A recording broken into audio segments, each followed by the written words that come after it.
All right, so welcome back, Social 10. We have an essay due in November.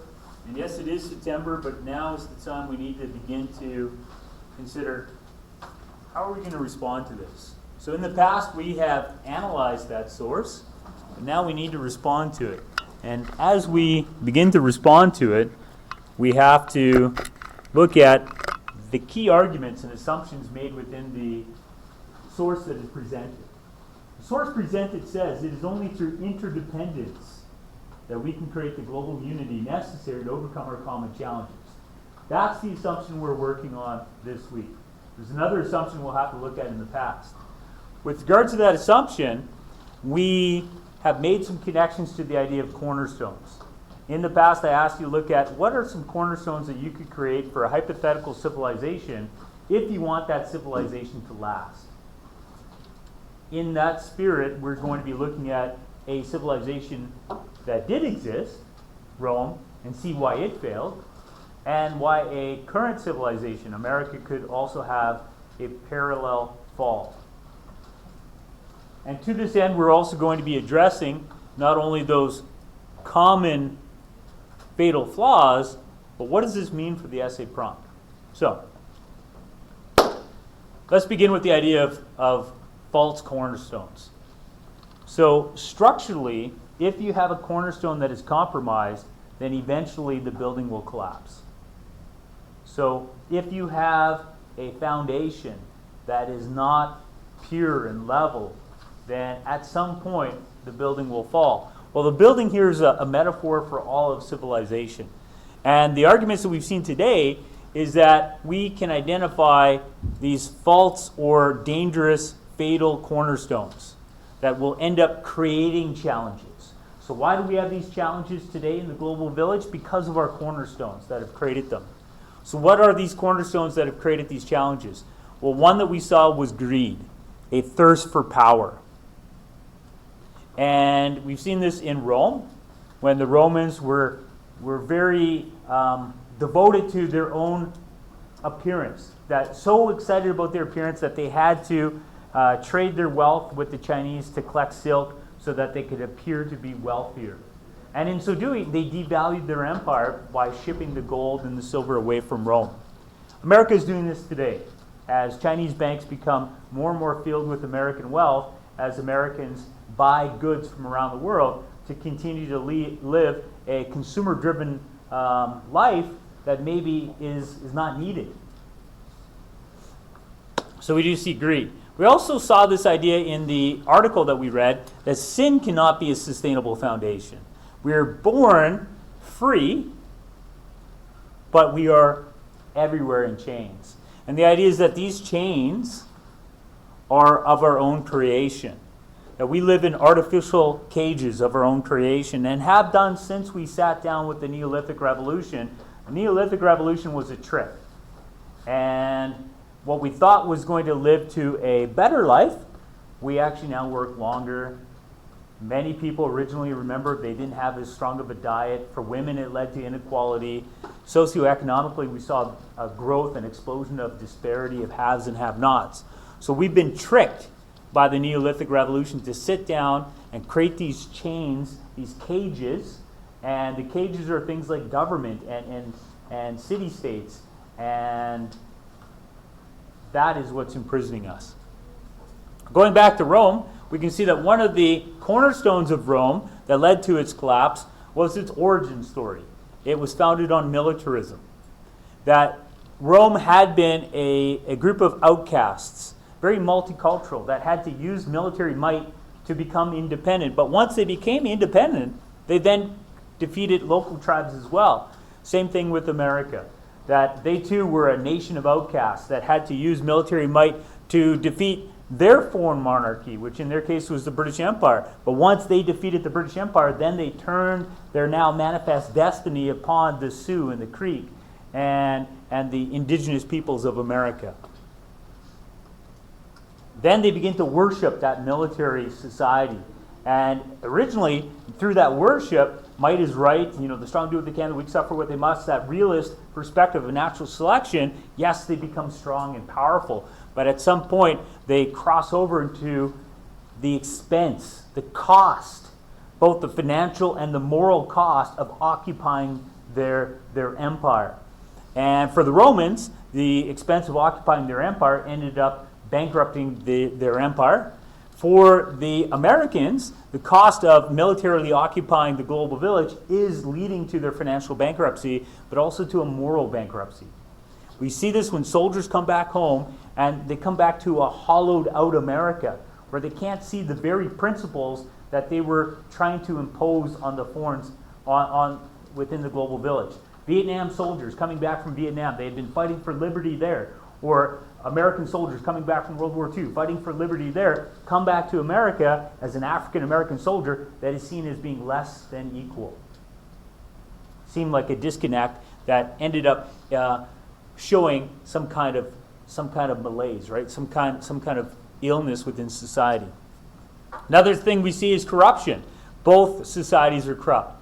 Because justice is an illusion, the strong continue to do what they can, and the weak suffer what they must. Justice has been compromised by the elite, by corporations. We don't have justice. The people are distracted, both in Rome with bread and circuses, in America with pop culture. We have a lack of unity. In Rome and in America, people were divided along party lines. In Rome, these nasty tribal party lines were the optimates and the popularities, and in America, it's the Democrats and Republicans. But the situation's the same. Because people are divided, they're not united to see the problem that they're facing. A big problem they're facing is inequality.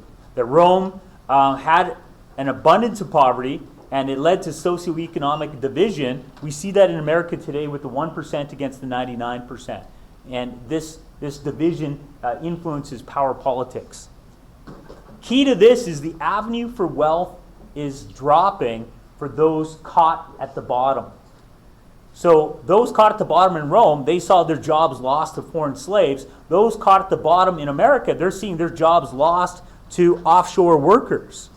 This is the death of the American dream, as the state welfare system is overwhelmed, and instead of being able to dream, now people in America are living in a nightmare. In 2021, we have stopped dreaming. And you can see it in the people, that we're living in a nightmare of gloom and pessimism, where people, they don't know if the future is going to be brighter. And this leads me to another point about, where and who do we worship? Who we worship tells us a lot about who we are. And unfortunately, sometimes we worship things, ideas, we worship people that are not achievable. We put things on pedestals that are not achievable. We want to be like Alexander the Great. We want to be like Napoleon. We want to be like these great nations. But I think in America's sense, what they're worshiping might be even more dangerous psychologically. They're worshiping a romanticized, false version of their past selves. Yes, it's very nostalgic, but it's also psychologically damaging because they're worshiping something that they cannot re-achieve. That Make America Great Again, this shows this sense of national vulnerability to a shoes that they cannot fill. America will never be, relative to the rest of the world, as strong as they were in the 1950s. And if they continue to try to do that through greed and militarism, it's going to destroy the global village. What we see when we're looking at this problem, global village has common problems. One thing we need to consider is, what are the cornerstones within this village?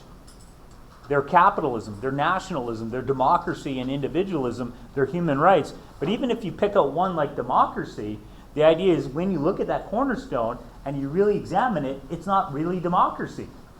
It's a perversion of democracy, and that's why the cornerstone cannot hold the structure, because in actuality we have oligarchy due to undue influence on government by corporations and the elite. So we are at a crossroads. We are at a crossroads where we attempt to make a better society. Do we renovate the structure, or do we allow the structure to fall to build a new one? So is this malaise, can this malaise be addressed with a Band-Aid so we can save the structure, or do we need to allow the malaise to transform us like that wormy thing into a butterfly? What's a wormy thing? Caterpillar. A caterpillar into a butterfly. Thank you. So in terms of the idea of allowing the metamorphosis into something new, We can look at Rome for inspiration. When Rome fell, it eventually led to a rebirth. But even in the 1,000 years between the fall and the rebirth, what we saw was a flowering towards the rebirth. A necessary precondition for the flowering of rebirth, only possible because it fell. This is when we see a growth in individual rights, new forms of government, new religion, corporations are created, an explosion of art, and universities are created, and a new sense of identity, not just as Romans, but as, individuals. So if we allow the system to fall, perhaps we can transcend as a species, have our next cognitive explosive moment, like Homo sapiens with fire, and like Homo sapiens before fire, they couldn't have hypothesized where they're headed.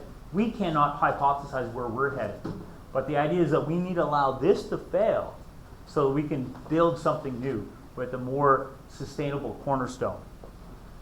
It was presented to us that perhaps we could defederalize like the Romans and decentralize and promote local initiatives like maybe wind turbines and planting trees to address atmospheric carbon.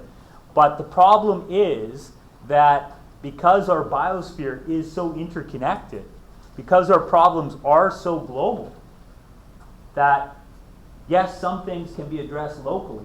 It's great to think globally and act locally, but in order to actually address all of our global challenges, we need to have global solutions. And the problem is the cornerstones we have today are not built to provide global solutions. Nations are not built to provide global solutions. Capitalism, democracy, individualism, human rights before human responsibility. These are all cornerstones that must be addressed if we're going to address the challenges in that essay. So, I'm trying to just put to word what some of the scribblings on that board are. I'm not sure it's going to make much sense right now, but as we go through it for the next 6 weeks, the idea is that we're going to keep coming back to this concept. We're going to be studying the historic round of globalization, and we're going to look at some very messy time of imperialism. And keep in mind that it's because of that mentality, the strong do what they can, the weak suffer what they must. That cornerstone in our society created the problems of why we have a need for truth and reconciliation in Canada. That it's the past cornerstone that shows that this structure is fatally flawed. And that's it for now.